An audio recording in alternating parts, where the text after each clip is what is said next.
निलंबित पोलीस उपनिरीक्षक रणजित कासलेला बीड पोलिसांनी ताब्यात घेतले। स्थानिक गुन्हे शाखेचे पथक घेऊन बीड येथील जिल्हा पोलीस अधीक्षक कार्यालयामध्ये दाखल करण्यात आले। पुण्यातल्या स्वारगेट भागातल्या हॉटेलमधून त्याला ताब्यात घेण्यात आले।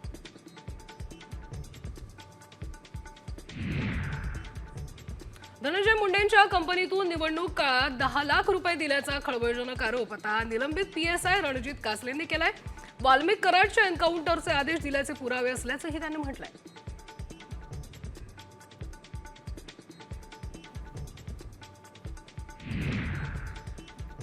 बडतर्फ पीएसआय रणजित कासलेच्या ईव्हीएम हॅक बाबत केलेल्या दाव्याची एसआयटी चौकशी करण्याची मागणी आता काँग्रेस प्रदेशाध्यक्ष हर्षवर्धन सपकाळ यांनी केली आहे। निवडणुकीच्या काळात बँक खात्यात 10 लाख पाठवल्याचा कासलेचा आरोप गंभीर आहेत असंही त्यांनी म्हटलंय।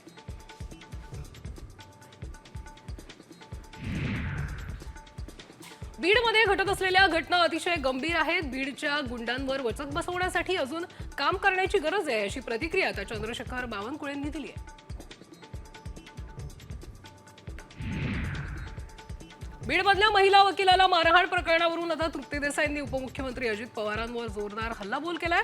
बीडमध्ये अजित पवारांचा दरारा राहिलेला नाही असं तृप्ती देसाईंनी म्हटलंय। आरोपींना अटक करून त्यांच्यावर कठोर कारवाईची मागणीही त्यांनी केली आहे।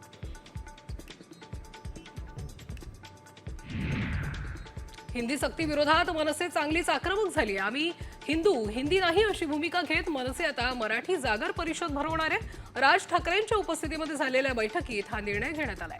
प्रत्येक विभागामध्ये मराठीचा जागर केला जाईल आणि त्यासाठी साहित्यिकांची मदत घेतली जाईल असं बैठकीत राज ठाकरेंनी सांगितलंय।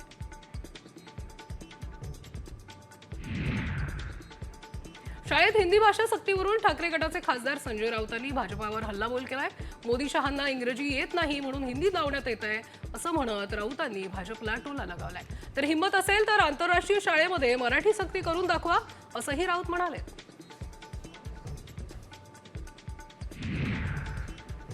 हिंदी भाषेवरून उपमुख्यमंत्री अजित पवारांनी राज ठाकरेंचं नाव न घेता टीका केली आहे। ज्यांना काही उद्योग नाहीत ते असले वाद घालतात असं म्हणत अजित पवारांनी मनसेवर निशाणा साधलाय।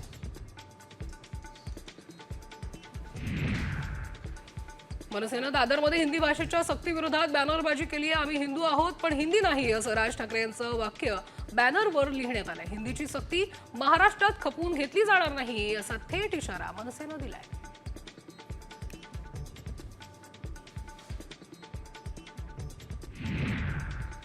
राज्यात हिंदी भाषा सक्तीची करण्याच्या मुद्द्यावरून आता ठाकरे गटाचे खासदार संजय राऊतांनी मनसेवर देखील निशाणा साधलाय।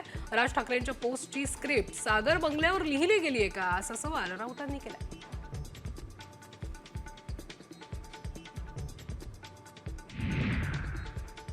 हिंदी सक्ती विरोधात मनसे चांगलीच आक्रमक झाली आहे। आम्ही हिंदी नाही अशी भूमिका घेत मनसे आता मराठी जागर परिषद भरवणार आहे। राज ठाकरेंच्या उपस्थितीत झालेल्या बैठकीत हा निर्णय घेण्यात आलाय। प्रत्येक विभागामध्ये मराठीचा जागर केला जाईल आणि त्यासाठी साहित्यिकांची मदत घेतली जाईल असं बैठकीत राज ठाकरेंनी सांगितलंय।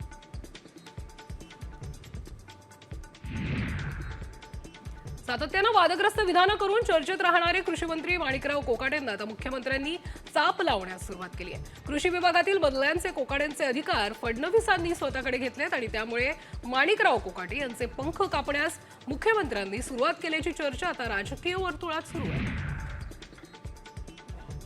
राज्याचे उपमुख्यमंत्री अजित पवार गुरुवारी कर्जत दौऱ्यावर होते आणि यावेळी त्यांनी जामखेड शहरामध्ये रस्त्यालगत असलेल्या प्रकाश ढवळे यांच्या चहाच्या टपरीवर चहाचा आस्वाद घेतलाय। यानंतर ढवळे यांनी पैसे घेण्यास नकार दिला, मात्र अजित पवारांनी त्यांचे हात धरून हातात पैसे दिले।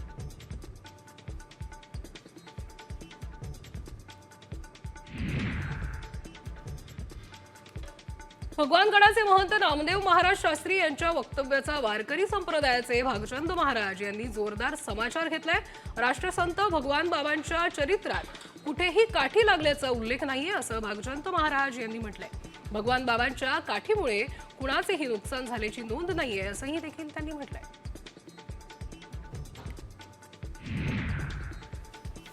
विनायक मेटेंचा वारसा चालवण्याचा निर्धार डॉक्टर ज्योती मेडेंनी केलेला आहे। पराभवाने शिवसंग्राम खचणार नाही असं त्यांनी म्हटलंय।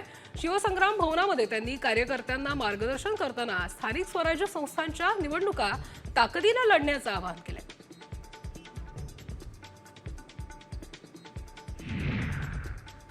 काँग्रेसचे माजी आमदार संग्राम धोपटे सोमवारी भाजपात प्रवेश करणार असल्याच्या चर्चा सध्या राजकीय वर्तुळात सुरू आहेत। संग्राम धोपटेंची फोनवरून चर्चा झाली आहे आणि त्यांनी संयम बाळगावा असा सल्ला आता काँग्रेस प्रदेशाध्यक्ष हर्षवर्धन सपकाळांनी दिलाय।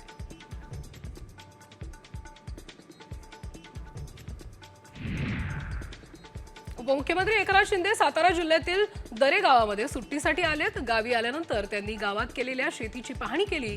यावेळी त्यांनी सफरचंद, आंबा, बांबू अशा अनेक झाडांची लागवड केली। तसंच उन्हाळ्यामध्ये झाडांची काय परिस्थिती आहे त्याचं त्यांनी स्वतः शेतात जाऊन पाहणी केली आहे।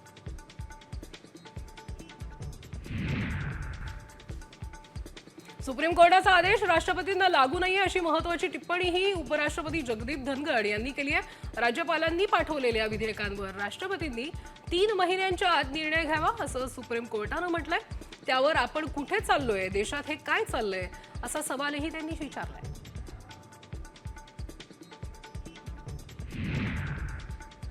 नागपूरच्या शिक्षण विभागातील घोटाळ्या प्रकरणामध्ये आर्थिक देवाणघेवाण झालेली कागदपत्रांची उपलब्ध असून देखील ती देण्यात आलेली नाहीयेत। याबाबत शिक्षण विभागाच्या अधीक्षक भारती गेडा यांनी माहिती देण्याचे आदेश दिलेत आणि त्यातून संबंधित कागदपत्रांना गोडाऊनमध्ये पावसामुळे कीड लागल्याचं समजलंय। त्यामुळे या घोटाळ्याला आर्थिक कीड लागल्याचा आरोप होतोय।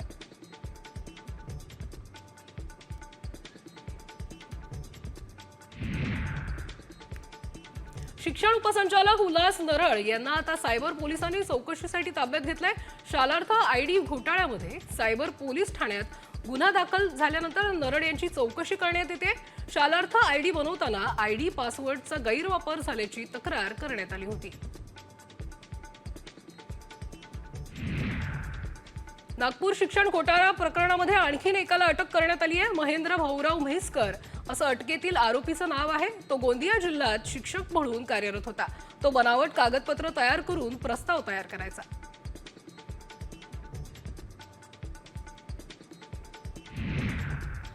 पिण्याच्या नळातून चक्क विविध प्राण्यांच्या मांसाचे तुकडी येत असल्याचं पुढे आलंय। मागील 2 वर्षांपासून दूषित पाणी येत असल्यानं आता गावकरी त्रस्त झालेत। ही घटना वर्ध्यामधल्या समुद्रपुरातील बैलमारे या गावातून समोर आली आहे। त्यामुळे शुद्ध पाण्याचा साठा जो पुरवठा आहे ती करण्याची मागणी नागरिकांकडून होतीये।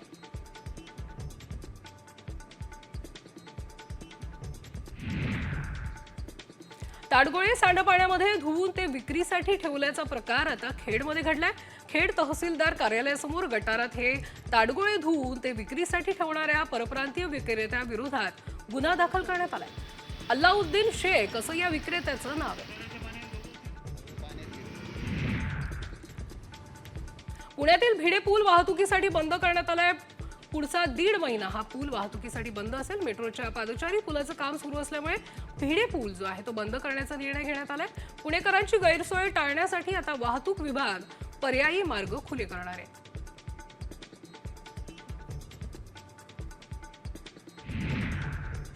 डोंबिवलीतील पलावा काटे उड्डाणपूल मे अखेरीस खुला होणार आहे आणि त्यामुळे नागरिकांची वाहतूक कोंडीतून सुटका होणार आहे। लाखो प्रवाशांना या वाहतूक कोंडीतून मोकळा श्वास घेता येणार आहे। आमदार राजेश मोरे यांनी कामाची पाहणी करून वेग वाढवण्याच्या सूचना अधिकाऱ्यांना दिल्या।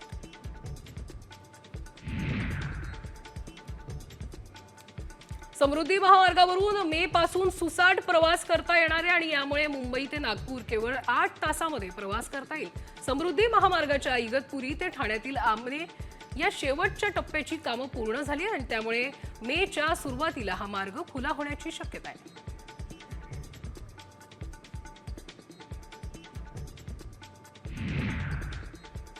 रविवारी मध्य रेल्वे प्रवाशांचा खोळंबा होणार आहे। सीएसएमटी ते विद्याविहार दरम्यान 5 तासांचा मेगा ब्लॉक असणार आहे। ब्लॉक कालावधीमध्ये सीएसएमटी वरून सकाळी 11 ते दुपारी 4 वाजता धीम्या मार्गावरील सेवा जलद मार्गावर वळवण्यात येतील। हार्बर मार्गावर देखील ठाणे ते वाशी सकाळी 11 ते 4 ब्लॉक असणार आहे।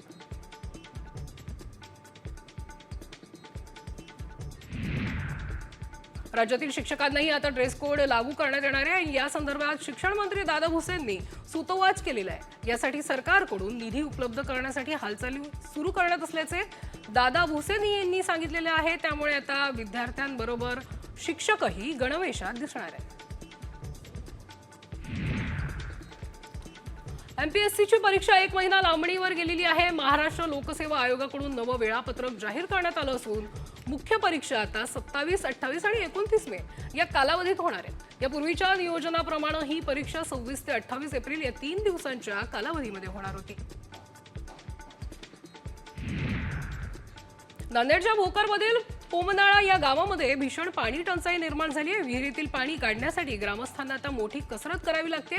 दरम्यान प्रशासनाला पत्रव्यवहार करूनही पाण्यासाठी कुठलीही उपाययोजना केलेली नाहीये. त्यामुळे ग्रामस्थांनी आंदोलनाचा इशारा दिला आहे.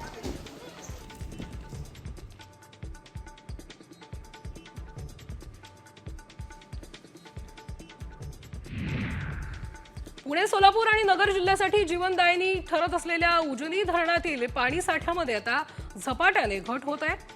उजनी धरण मायनसमध्ये गेले असून आता धरणात एकूण 63.62 इतका पाणी साठा शिल्लक राहिलाय.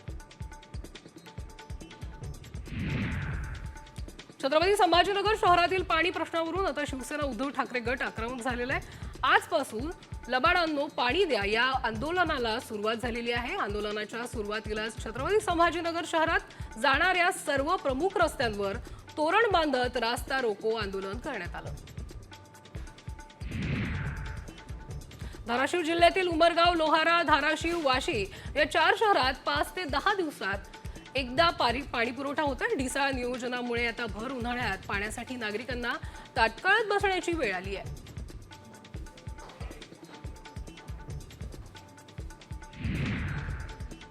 अकोल्यामध्ये तर 5 दिवसाआड पाणी पुरवठा होणार आहे. शहराला पाणी पुरवठा करणाऱ्या काटेपूर्ण प्रकल्पाची पाणी पातळी कमी झाल्यानं महापालिकेने हा निर्णय घेतलाय.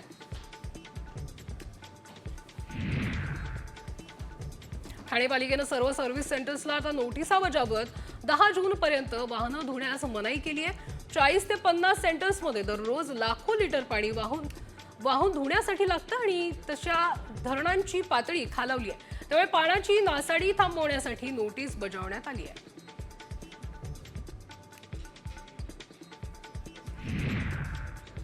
गेल्या 2 दिवसांपासून अकोला महाराष्ट्रातलं सर्वाधिक उष्ण शहर बनलंय. कारण अकोल्यातील तापमान हे 44 अंश सेल्सिअसवर पोहोचलंय आणि आता राज्यात आलेल्या अवकाळी पावसानंतर सर्वत्र तापमान वाढलं असून उष्णतेची लाट पसरली आहे. पुणेकरांना उन्हाच्या तीव्र झळा बसतायत. पुढील 4 ते 5 दिवस कमाल तापमान 40 ते 42 अंशावर राहणार आहे.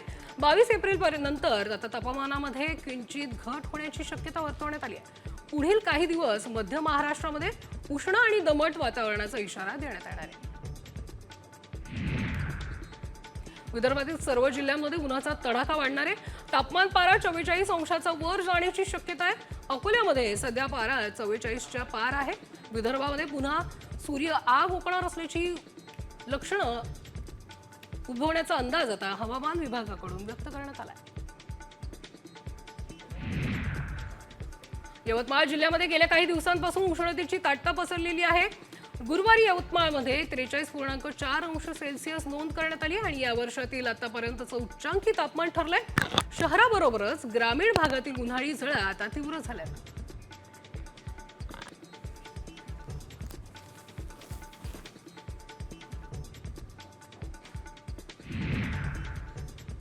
सांगलीचे प्रसिद्ध रांगोळीकार आदम अली मुजावर यांच्या विश्वविक्रमी रांगोळीची आता नोंद लंडन बुक ऑफ रेकॉर्डमध्ये झाली आहे. 2016 मध्ये त्यांनी मुंबईमध्ये बाळासाहेब ठाकरेंची 6,500 स्क्वेअर फुटाची प्रतिमा साकारली होती. नाशिकमध्ये 26 एप्रिलपासून सीएनजी विक्री बंद होणार आहे. पेट्रोल डीलर असोसिएशननं हा निर्णय घेतलाय. एमएनजीएल कडून आता कमी पुरवठा होत असल्यानं विक्री बंद करण्याचा इशारा असोसिएशनने दिलाय. 25 एप्रिलपर्यंत किमान 10 तास सुरळीत पुरवठा झाला नाही तर विक्री बंद करण्याचा निर्णय घेण्यात आलाय.